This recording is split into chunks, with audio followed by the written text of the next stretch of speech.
Please. Sir, let me tell you, sir, what has changed in the last decade. And I will keep it very sharp and short. Number one, we have been able to put terrorism on the global agenda. We have every forum, BRICS ho, Quad ho, SCO ho, bilateral ho. Today, if terrorism is on the global agenda, it is due to the efforts of the Modi government.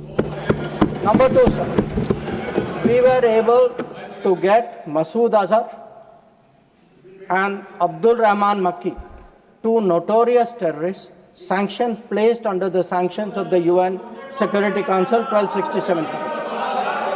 Three, sir, we were some years ago members of the Security Council.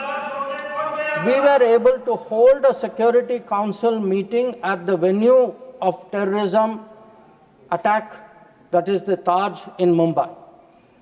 That event had a huge impact about global consciousness on terrorism. Fourth, we were able, through bilateral agreements and understandings, get back terrorists from key countries who have been sent back to India under extradition agreements.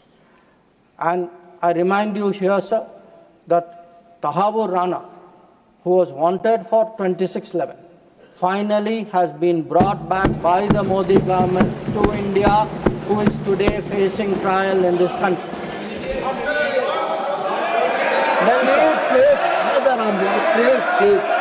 Please.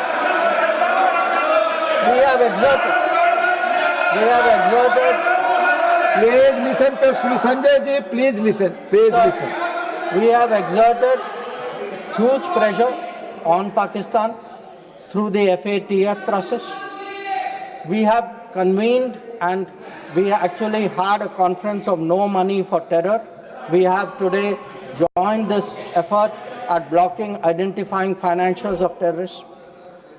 We were, sir, able to get the Resistance Front listed as a global terrorist organization. And, sir, I would like to inform the House that the monitoring team of the UN has submitted its 36th report of the Analytical Support and Sanctions Team. And it mentions, this has just been received, so it is made public today. For the first time, the United Nations report mentions the Resistance Front, TRF, saying that member states have noted that one member state said the Pahalgam attack could not have happened without Lashkar-e-Taiba support, and there was a relationship between LET and TRF. Another member state said attack was carried out by TRF, which is synonymous with LET, and it mentions that Pakistan actually opposed it and said LET was defunct. So we were able to get into UN a recognition that TRF today is a proxy for the LET and is responsible for Pakistan. Now, sir, sometimes it is asked, saying, well, these are declarations, what do they matter? They matter, sir, because they shape global opinion. And again, I want to say, what is the change? Because change only comes out through contrast. Yesterday, sir, one honorable member made a reference to BRICS. We just had a BRICS meeting. For the first time, we were able, in a BRICS meeting, to get an explicit reference to a terrorist incident. It says here, the BRICS countries, sir, that we condemn in the strongest terms the terrorist attack in Jammu and Kashmir on 22 April, and we reaffirm our commitment to combating terrorism in all forms and manifestations, including cross-border terrorism. Now, sir, I want to draw a contrast to tell you the change of the last decade. In 2009, there was a BRICS meeting. It was the first BRICS meeting after the Mumbai 2611 attack. There is not even a reference to Mumbai in that BRICS committee. All it says is we strongly condemn terrorism in all forms and manifestations, reiterate that it has no justification. So today, sir, when people say, okay, where was Indian diplomacy? Indian diplomacy has been successful in getting America to declare TRF as a global terrorist organization, in getting the UN Security Council monitoring team to accept that TRF today is a terrorist entity.